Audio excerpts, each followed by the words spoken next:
Hey guys, welcome back to another episode of Aquamate. Thank you very much for joining me. For those that have been following the channel, you know that I've had limited experience with marine tanks, but I'm loving them.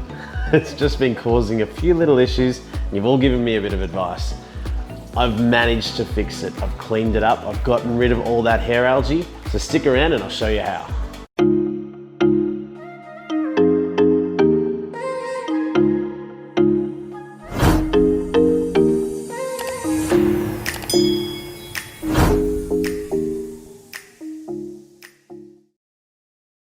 So when you think of saltwater, you think of fish like clownfish, you think of beautiful corals, making your own mini reef. I think of blue lights, salty water.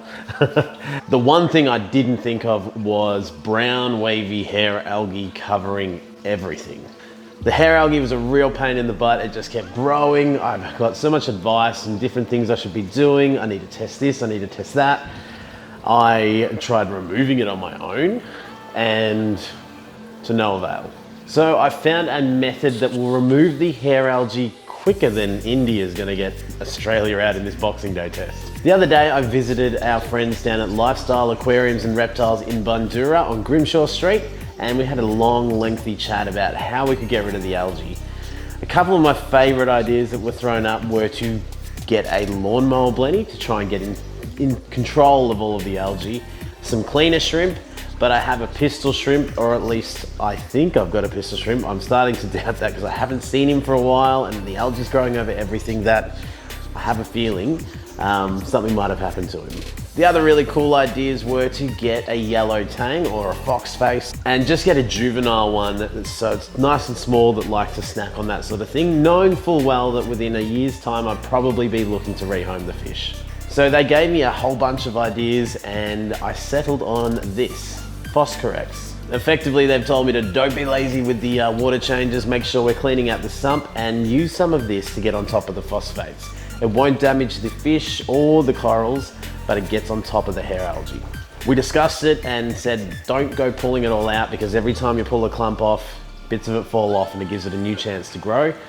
But I found that a combination of putting this in, weakening the algae and then grabbing it out and removing it, is cleaning up the tank pretty well. So each capful of Phosphorex is 5 mil and you want 5 mil per 50 litres. So my tank is 90 litres but has the sump, so effectively it's about 110 maybe litre tank, or set up at least.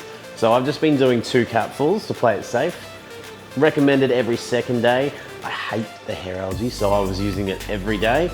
And I've gone back now that I've got on top of it. I'm not using it quite so frequently.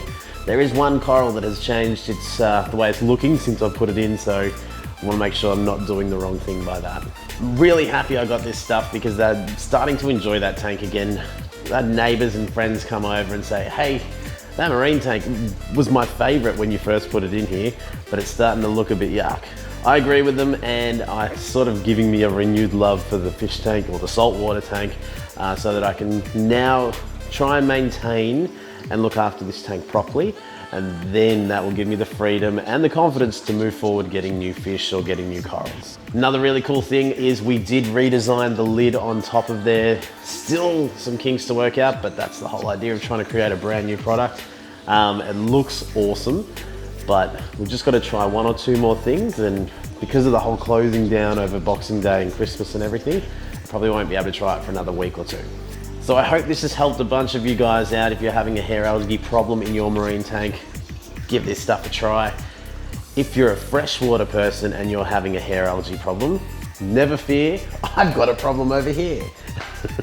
I'm gonna do a video on that very, very shortly as well. I'm gonna try and use some different methods maybe. I don't know, I've got to look into it whether this sort of idea is gonna work really well with them.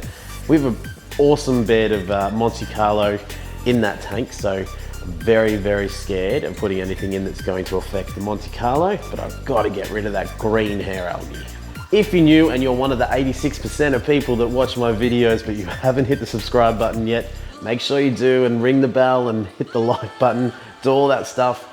It really helps me out, and I really like to see you guys back here and asking more questions and inspiring me and giving me more ideas on what you would like to see in the future. So until then, remember to acclimate your fish. I'm Josh from Acclimate. I'll see you soon.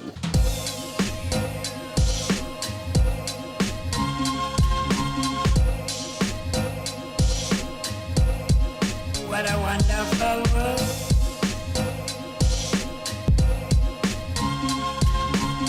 I wonder if anyone noticed that the lighting is actually better. My wife got me a backlight. Thank you.